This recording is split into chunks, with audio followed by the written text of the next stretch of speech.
Oke, selamat datang kembali. Kali ini kita mau bahas sesuatu yang dalam banget nih. Kita bakal bedah sebuah pemikiran dari teks kuno yang jujur aja bisa bikin kita bertanya-tanya soal arti hidup. Yuk kita mulai. Kita mulai dari akhir ya, langsung dari kesimpulan yang wah bikin kaget.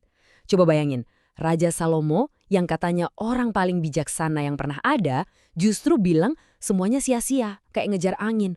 Loh kok bisa? Nah ini kan jadi pertanyaan besar. Kenapa orang yang punya segalanya, kekayaan, kekuasaan, dan kebijaksanaan malah ngomong gitu?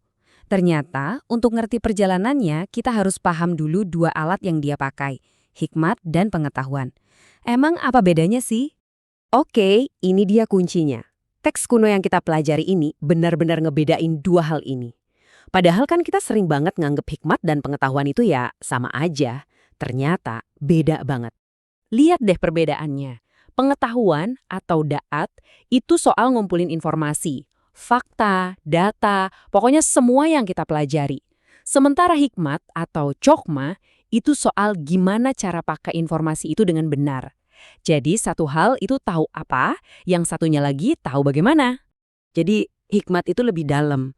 Ini tuh semacam seni menjalani hidup, bukan cuma soal tahu banyak, tapi soal punya feeling yang pas. Tahu kapan harus ngomong, kapan lebih baik diam, ngerti banget kalau setiap tindakan kita itu ada akibatnya buat orang lain. Itu dia hikmat. Nah, kalau pengetahuan itu beda. Anggap aja kayak Google di kepala kita atau perpustakaan pribadi. Isinya ya fakta, informasi, rumus, skill yang kita dapat dari sekolah, dari baca buku. Ini penting, tapi ini baru bahan mentahnya aja. Terus gimana jadinya kalau salah satunya nggak ada? Kalau kita punya satu, tapi nggak punya yang lain? Nah, disinilah masalahnya mulai muncul. Ini bisa bahaya loh. Oke, skenario pertama. Bayangin ada orang pinter banget, jenius, otaknya isinya ensiklopedia. Tapi dia nggak punya hikmat, nggak punya rasa, nggak punya kompas etika sama sekali. Jadinya gimana? Jadinya orang ini pinter, tapi nyusahin. Mungkin dia jago banget debat, tapi omongannya tajam, nyakitin orang. Dia tahu segalanya tentang dunia, tapi nggak tahu caranya menghargai orang di depannya. Itulah pengetahuan tanpa hikmat. Sekarang kita balik ya. Gimana kalau ada orang yang hatinya baik banget, niatnya tulus, penuh hikmat lah istilahnya. Tapi pengetahuannya terbatas banget. Orang kayak gini mungkin nggak akan pernah nyakitin orang lain, itu bagus. Tapi dia juga nggak akan bisa bantu banyak buat masalah-masalah yang rumit, ya kan? Niat baik itu penting, tapi kalau nggak dibekali pengetahuan yang cukup, ya kapasitasnya terbatas.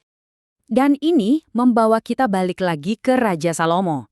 Dia ini kasus spesial. Kenapa? Karena dia punya dua-duanya. Hikmatnya luar biasa, pengetahuannya juga nggak ada batasnya. Komplit kan? Tapi justru di puncak itu, dia nemuin apa? Nah, disinilah paradoksnya. Walaupun dia punya semua itu, dia malah mentok. Dia sadar ternyata ada sebuah dinding yang nggak bisa dia tembus pakai akal dan hikmatnya sendiri. Ada batasnya. Ungkapan ini bener-bener pas banget ngegambarin perasaannya. Ada langit yang nggak bisa ditembus oleh akal kita sendiri. Keren ya?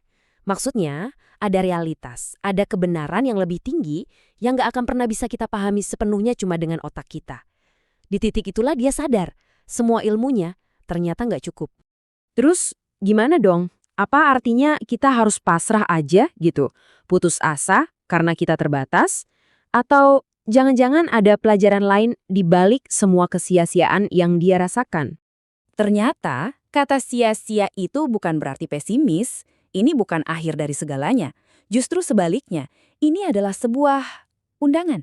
Ya, undangan untuk jujur sama diri sendiri, untuk ngakuin kalau kita ini terbatas, dan mulai mencari jawaban di luar diri kita. Karena Salomo sadar, makin banyak kita tahu, makin kita lihat penderitaan, ketidakadilan di dunia ini, bebannya itu makin berat. Kalau kita coba nanggung semua itu sendirian, cuma ngandelin otak kita, pengetahuan itu sendiri, malah bisa bikin kita hancur. Oke, jadi apa pelajarannya buat kita sekarang? Di zaman dimana informasi ada di ujung jari, gampang banget diakses. Nah, dari perjalanan Salomo ini, kita bisa ambil 4 pelajaran penting. Ini dia rangkumannya. 1. Cari makna bukan dari seberapa pinter kita, tapi dari rasa hormat pada sesuatu yang lebih besar. 2. Sadar diri, tahu batas kemampuan kita. Pinter itu beda sama bijaksana. 3, semua beban pengetahuan tentang masalah dunia ini jangan dipikul sendiri, serahin ke yang di atas. Dan yang terakhir, nomor 4, lihat kesulitan hidup itu bukan sebagai hukuman, tapi sebagai cara biar kita tetap rendah hati dan gak sombong. Dan semuanya ini membawa kita ke satu pertanyaan terakhir yang penting banget buat kita renungkan. Di zaman serba instan dan penuh informasi kayak sekarang, gimana caranya kita bisa fokus ngejar hikmat dan bukan cuma sekedar jadi gudang pengetahuan yang berjalan? Coba deh, kita pikirin sama-sama.